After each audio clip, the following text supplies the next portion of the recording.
듣고 오신 것처럼 현재 구조 작업이 진행되고 있는데요. 추가 구조는 더딘 상황입니다. 네, 이번엔 전문가 연결해서 지금 구조에서 시급한 조언들 구해보겠습니다.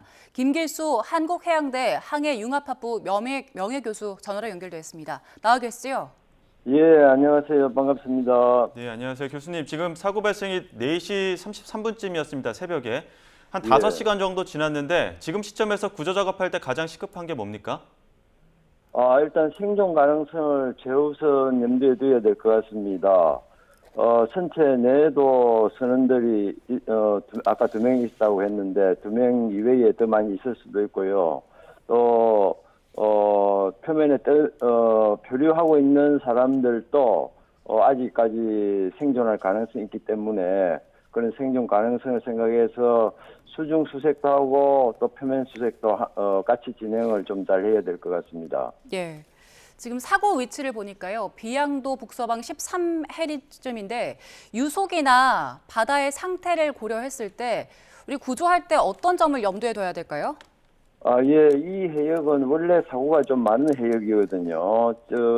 올 봄에도 그쪽에서 사고가 한번 났던 적이 있고요. 거기가 왜 사고가 많이 나느냐 하면은 이제 지금처럼 몬순, 즉 계절풍이 불 때는 요 시베리아 쪽에서 부산 앞쪽을 통해 가지고 제주도 그 현재 사고 난 그 해역을 통해서 바람이 동남아로 내려가거든요. 그래서 일단 바람 때문에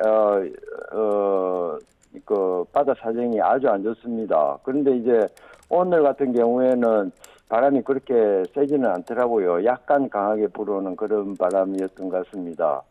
그런데 이제 그쪽에서 지금 해류는 북서쪽으로 약 2나트 정도 흐르고 있거든요. 그래서 바람의 방향하고 해류의 방향하고 반대되는 방향으로 흐르기 때문에 그걸 잘 고려해가지고 수색 반경을 잡아야 될 것 같습니다. 예.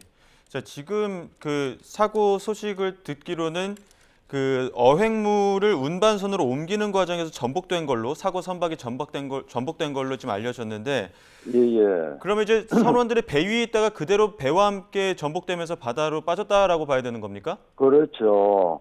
그렇기 때문에 작업 중에 바다로 빠졌기 때문에 그 구명조끼나 이런 것을 입을 시간적인 여유가 아마 없었을 것입니다. 예. 가능하면은 이제 구명조끼를 입으면 해상에서 생존할 가능성이 높아지거든요. 그렇죠. 그래서 이번 사고의 경우에는 일단 전복 사고로 볼 수 있을 것 같고, 그렇지 않으면 이제 이게 선박의 구조적 결함 때문에 침수되어 가지고 침몰했다고 하면 배가 물속으로 깊게 들어가 버렸을 것이기 때문에 구조하기 좀 힘든데, 일단 전복 사고에 대해서 이 배가 뒤집어져 있는 상태면 이제 에어포켓도 있을 수 있거든요. 그것도 잘 고려해가지고 수색을 해야 될 것 같습니다. 예. 말씀하신 대로 배가 전복된 채 가라앉았으면 실종자들은 어떤 방식으로 수색을 해야 합니까? 실종자들이 이제 표면에 떠 있는 사람도 있을 수 있고요. 배 안에 있을 가능성도 있습니다. 아마 새벽 4시경이었기 때문에 비작업자는 선실에 있었을 가능성이 있고요. 그 외의 사람들은 졸지에 이제 바닷물 속으로 들어가 버렸기 때문에 배가 이제 뒤집어지면서 바로 그 상태에서 이제 이렇게 사고를 당한 분들도 있고 또 거기서 이제 표류돼 가지고 지금 떠밀려가는 사람들도 있을 것이거든요. 그래서 그런 양쪽의 가능성을 다 생각해 가지고 수색을 해야 되겠습니다.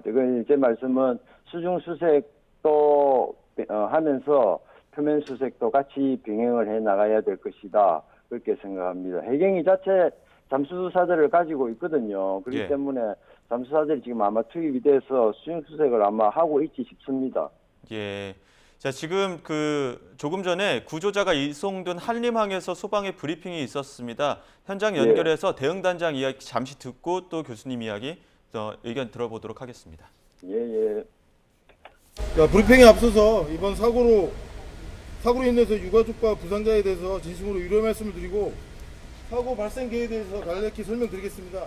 사고는 2024년 11월 8일 동래시 33분경 비양도 북서 24km 부근 해상에서 조업 중인 129톤 부산선적 금성호가 침몰되면서 난 사고입니다. 이 사고 원인은 현재 조사 중에 있으며 현재까지 그 인명 피해는 승선 인원 총 27명 중에 15명이 지금 구조를 했습니다. 그 15명 구조 중에 그 심정지 2명, 경상 13명이고 나머지 12명에 대해서는 그 현장에서 해경에서 지금 구조 활동에 있습니다. 그 지금 출동 현황 인원은 소방 56명을 포함해서 지금 98명이 지금 현장에서 활동 중에 있고 장비는 그 소방 10대를 이용해서 18대가 지금 현장 활동을 하고 있습니다. 저희 소방은 05시 10분경에 그 해경에서 통보를 받아서 05시 20분에 현장 지휘소와 임시 응급의료소를 설치해서 운영 중에 있습니다. 지금 아까 그 종전에 말씀드렸던 그 환자 그 15명에 대해서는 보건소장님이 따로 이렇게 자세히 설명을 드릴 겁니다. 보건소장님. 네, 제주시 서부보건소장 101순입니다. 현장 응급 의료소 운영 현황입니다. 비양도 인근 해삭 선박 침몰 사고 관련입니다. 총 사상자 14명 중 중상 2명, 경상 12명입니다. 이 중 중상 2명은 한라병원 이송하였습니다. 경상 12명 중 3명은 한마음병원 이송, 2명은 중앙병원 이송, 7명은 증상이 경미하여 제주시 서부보건소에서 보호관찰 중입니다. 현장 응급 의료소 운영에 만전을 기하겠습니다. 이상입니다. 네, 그러면 질문 받겠습니다.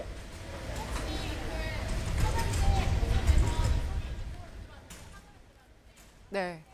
소방의 브리핑을 일단 듣고 왔습니다. 현 상황에 대해서 안내를 했는데요. 사고 원인은 아직 조사 중에 있고 15명 구조 중에 심정지 2명이 발생했다고 했습니다. 저희는 계속해서 김길수 교수님과 대담을 이어가겠습니다. 예. 이번 주에 기온이 많이 떨어졌거든요. 이 점도 구조에 좀 악영향을 미치지 않을까 걱정이 되는데 해수 온도는 수색에 어떤 영향을 미칩니까?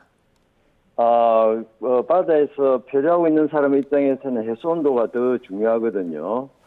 그런데 바다의 해수 온도는 지금이 9월 달이 제일 높고 10월, 11월쯤에도 상당히 높은 편에 속합니다.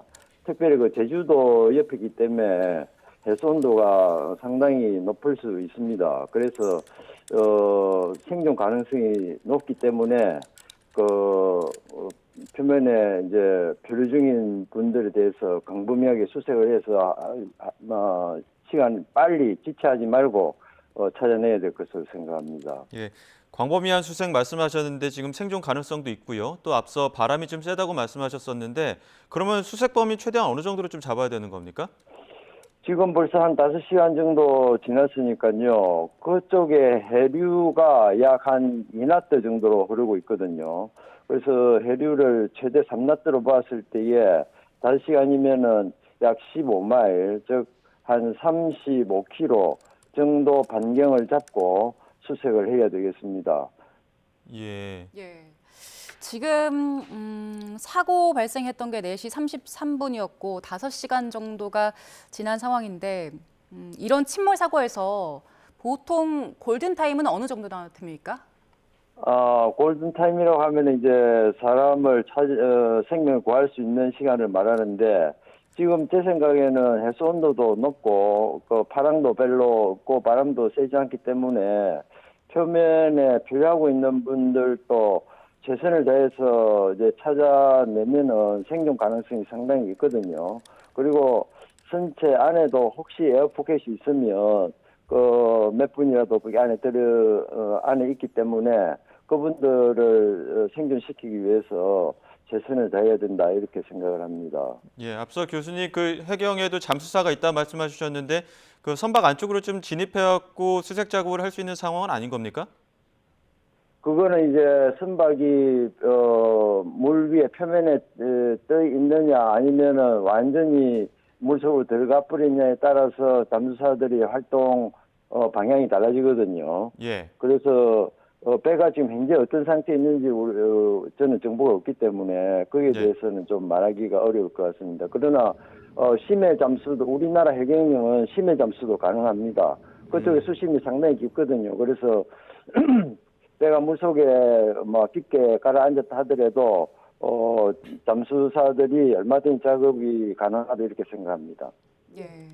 그 사고가 발생했던 초기는 새벽이었기 때문에 어두워서 수색이 좀 어려워서 조명탄을 썼다고 들었는데 이제는 좀 해가 떠서 시야 확보는 좀 원만해졌을까요? 그렇죠.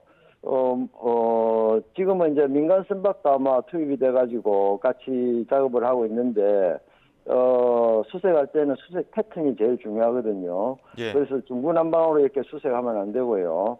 해경이 민간 선박도 잘 지휘를 해가지고, 수색 패턴에 따라서, 빈틈 없는, 수색이 돼야 된다, 이렇게 생각을 합니다.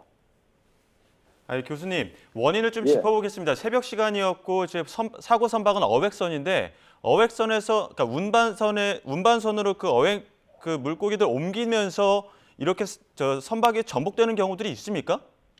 그런 경우는 드물죠. 드문데 이제 본선 자체에 보건성이 별로 없을 경우에 크레인을 사용해가지고 이쪽에 있는 어획량을 많이 들어가지고 운반선 쪽으로 옮기잖아요. 그래서 어획물이 많이 위로 들어 올려지면은 본선의 안정성이 나빠지거든요. 예. 그래서 어획물을 좀 많이 크레인으로 좀 높이 올려들었을 때는 보건성이 급격히 저하되면서 본선이 뒤집어질 수가 있습니다. 예. 그 오늘처럼 이렇게 선박이 이렇게 전복되는 경우에는 날씨 영향이나 바람 때문이라고 봐야 되는 겁니까? 아니죠. 오늘 같은 경우에는 보건성이 그 하역 작업 때문에 생긴 일시적인 보건성 감소 때문에 전복이 됐다고 볼 수 있는 거죠. 보통은 우리나라 연안 어선의 경우에는 그 구조적으로 FRP를 많이 쓰기 때문에 침수가 많이 생기거든요. 그 침수 때문에 배가 침몰을 하는데 지금 이 같은 경우에는 보건성이 일시적으로 안 좋아져서 전복이 됐다 이렇게 볼 수 있겠습니다. 예, 알겠습니다. 여기까지 듣겠습니다. 김길수 한국해양대 항해융합학부 명예교수와 전화 연결해서 이야기 들어봤습니다. 고맙습니다. 예, 수고하십시오.